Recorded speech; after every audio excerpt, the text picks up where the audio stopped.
The courts denied presidential immunity. Not a thing, isn't a thing. Let's look at some detail. I'm not trained as a lawyer. My graduate degree is in bioethics, but I wanted to look at the actual text of the document because it kind of feels like an important deal. Before we look at an exact quote, I want to just sort of zoom out and think from a bigger picture perspective, right? One of the things that the freedom-loving Americans love to talk about is the Boston Tea Party, no taxation without representation. The founding of this country, at least the mythological founding of this country, is often based around the idea of the rejecting the divine right of kings. We're not going to be ruled by a king. We're going to do our own thing. Sometimes it can be helpful to take a step away from the buzzwords of this particular news cycle and just look at the founding concepts that we agree on. The founding documents, the Bill of Rights, the Constitution, the Declaration of Independence, these things were about removing the concept of a king from governance. So whatever you happen to think about gay rights or building the wall or abortion, whatever is in vogue in this political cycle that we are in right now,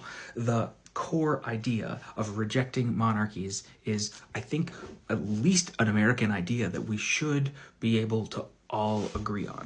As anyone who has started a project at home and has been unable to complete it because of the level of difficulty understands, having an idea about what the project is and actually making the project real are vastly different things.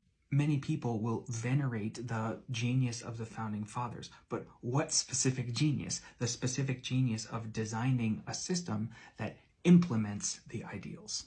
Maybe your civics teacher was better than mine, but at least the way I was taught, this is why we have three systems of government. This is why the courts can have power over the presidency, because if we don't do that, then all the power gets concentrated in a single branch of government instead of divided among three.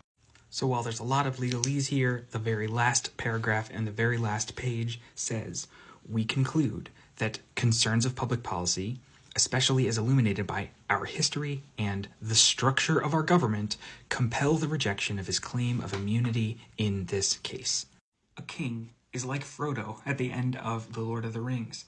He kneels before no one, but a president has to kneel before the court.